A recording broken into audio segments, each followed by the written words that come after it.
Okay, welcome back.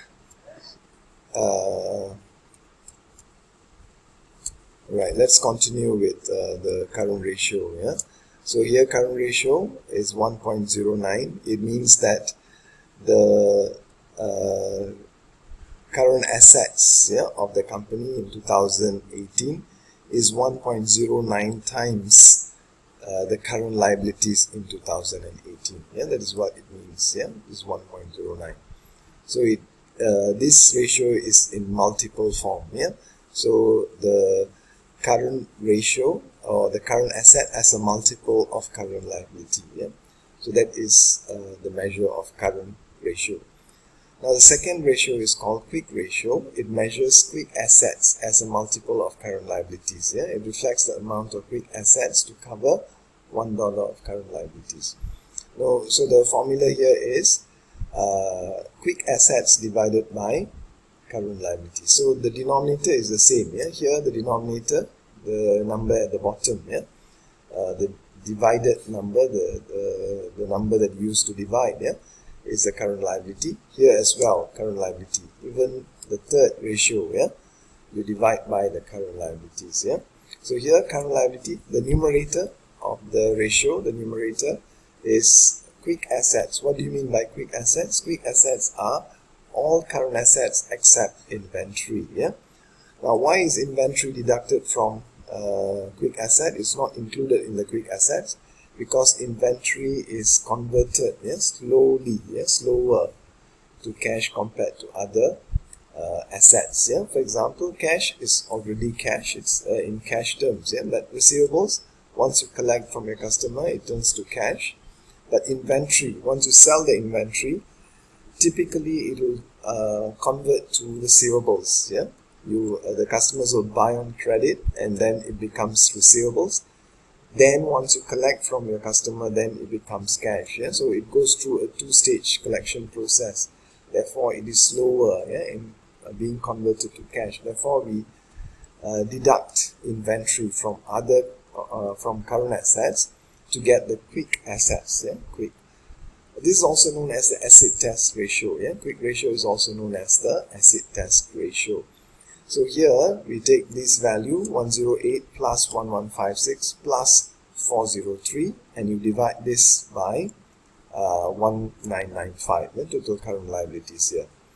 All right, then you get the quick ratio. Okay, it's 0.84. Another way of computing this would be to take the total current assets minus the inventory, that is the numerator. Then you divide this by 1995. Yeah. Either way, you get the same answer, which is 0.84. Now, how do you interpret this 0.84?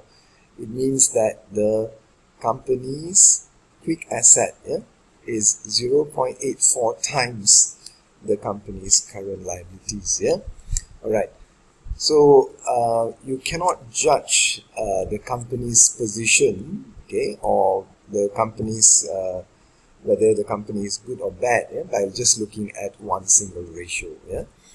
All right. So here, current ratio, generally, if it is more than 1, you have more current assets to cover your current liabilities. Yeah. So that is generally a good position. Yeah, if it is more than 1. But if it is less than 1, then it has less current assets to pay its current liability. So it might indicate some financial problem. Okay, but not all companies that have current ratio which is less than 1 will have financial difficulty. Yeah, it just shows that the company has less current assets. Yeah, but they can still, if the company is good, they can keep paying the current liabilities when the current liabilities become due, using other cash flows, for example, from collection of sales and so on. Yeah, so the more they collect, more quickly they collect from your customers, and the more quickly they sell the inventory to their customers, then they will be able to use the proceeds to pay the liabilities. Yeah? So that is another issue. Yeah? So we can't just look at the current ratio and say that the company would have financial difficulty. Yeah? But generally this measures liquidity, the amount of current assets available to pay current liabilities.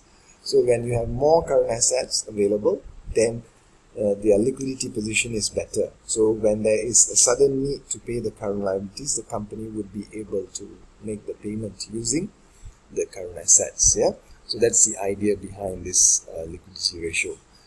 Alright, so in quick ratio we deduct inventory because inventory is lower in being converted to cash. Therefore here it means that the company's quick asset is only 0.84 times its current liabilities. For every $1 of current liability, the company has 84 cents of quick assets.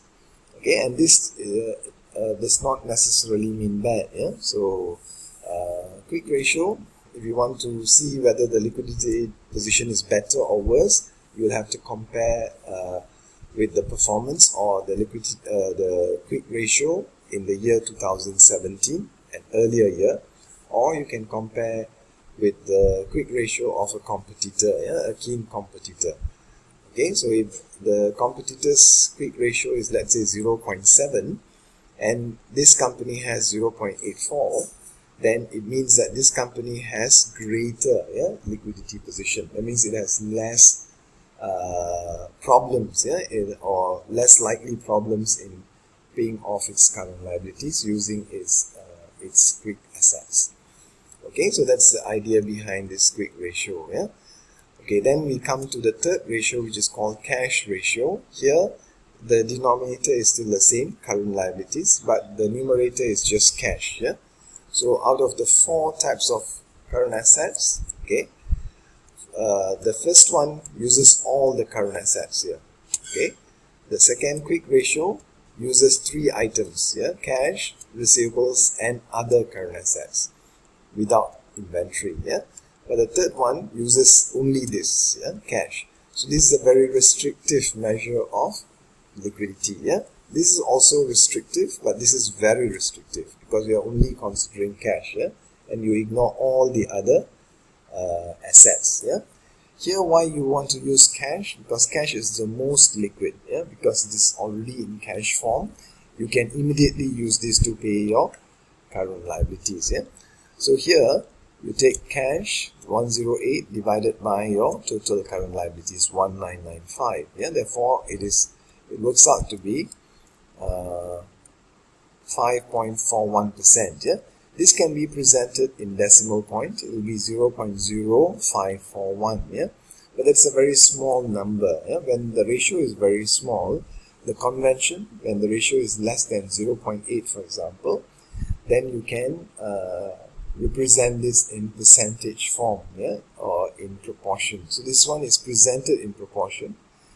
Okay, whether you present it in decimal or proportion simply depends on the number, the ratio number. If it is very close to 1, then you can, or greater than 1, then you can present that as in decimal, rather than in proportion. But if it is very small, smaller than 1, for example, less than 0.8, then you can present the ratio in percentages, in proportion. So here it is much lower than 0.8. Therefore, we present this in percentage, 5.41%. So how do you interpret this cash ratio? This is here cash ratio means that about 5.41% of current liabilities can be covered by cash in the year 2018. Now this is a very small proportion, so this does not necessarily indicate that the liquidity position of the company is bad.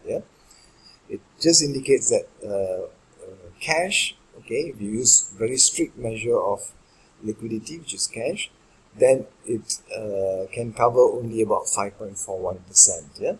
But you have other means of funds, where you can convert them to cash and you can use them to repay your current liabilities. Okay, so therefore that is how you interpret this. So cash ratio here, how do you interpret this? This means that the company's cash, okay, the holding of cash for the company in 2018 can cover about 5.41% of its current liabilities. Alright. The next ratio, the fourth ratio under liquidity, okay, is net working capital to total assets. Yeah.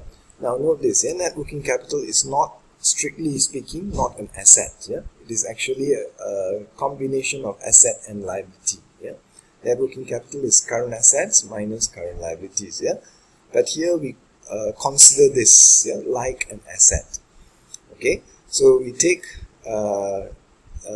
current assets minus current liabilities. So that is the measure of liquidity here. Divide this by total assets. Yeah? So this is similar to taking the common size of the balance sheet, yeah? Where we take the net working capital, express that as a common size, yeah? As a percentage of total assets. In common size of the balance sheet, we express all items as a percentage of total assets. Therefore, we do the same for net working capital here. Okay, so net working capital here is 2168 minus 1995. Okay, so then you get your net working capital. You divide that by 5606. Okay, therefore you get 3.09. Yeah, when it's very close to 0, for example 3.09, this is expressed in percentage. Okay, so this is proportion. Okay, because the number is very small, so it indicates that net working capital is equivalent, yeah, to 3.09% of total assets of the company in 2018. Okay, yeah, so net working capital positive here means the current assets are greater than the current liabilities, yeah, and that is also reflected here. Note that all these ratios are related, yeah, especially this and this. Yeah, if this is greater than 1, this must be positive. If this is less than 1, this would be negative. Right? Okay, yeah? So higher these ratios, it indicates higher the liquidity position of the company. Alright? If it is higher than the competitor or if it's higher than the previous year, it indicates that the company is in a better liquidity position, higher liquidity position. If it is worse, let's say this is lower than previous year, or it is lower than the competitor, then it indicates that the company's liquidity position is worse, yeah, worse off. Yeah. Now we come to the interval ratio. Yeah. So what does interval ratio measure? It measures the number of days operating expenses can be covered by current assets. So here we don't pay current liabilities. Yeah. Here we include current liabilities, net working capital, because current assets minus current liabilities. We include current liabilities here. Yeah. But here you don't have current liabilities. We look at the ability to pay operational expenses, operating expenses. Yeah. So we take current assets, then we divide this by the company's operating expenditure. Yeah. Notice all these ratios are, the figures are taken from the balance sheet. Yeah. But for interval ratio, we take the current assets from the balance sheet. Okay, total current assets is here, 2168. But we divide this by operating expenditure. Yeah? Operating expenditure will be, there are two ways of computing this. Yeah? There are two operating expenditures here, cost of goods sold and other expenses. You can add these two. Or we can take earnings before interest and tax. We add, yeah, depreciation. So either way you get the same answer. Okay, so here we can use EBIT, earnings before interest and tax, plus depreciation 116, because depreciation is not a cash expenditure, so we add that back to earnings before interest and tax. Right, so that was yes, yeah, that will be the operating expenditure after the income after, yeah, this operating expenditure. Yeah, so we can use that, yeah? 1138 plus 116, that will be the revenue after operating expenditure. Yeah? So if you minus revenue minus these two, alright, then you get the sum of these two figures. Yeah. Alright, so the easier method would be as computed here. Yeah? If you look at this, okay, the easier method is this. Yeah, total current assets divided by the sum of the cost of goods sold and other expenses. Okay, so that is the computation, but you then multiply this with 365 days. Yeah.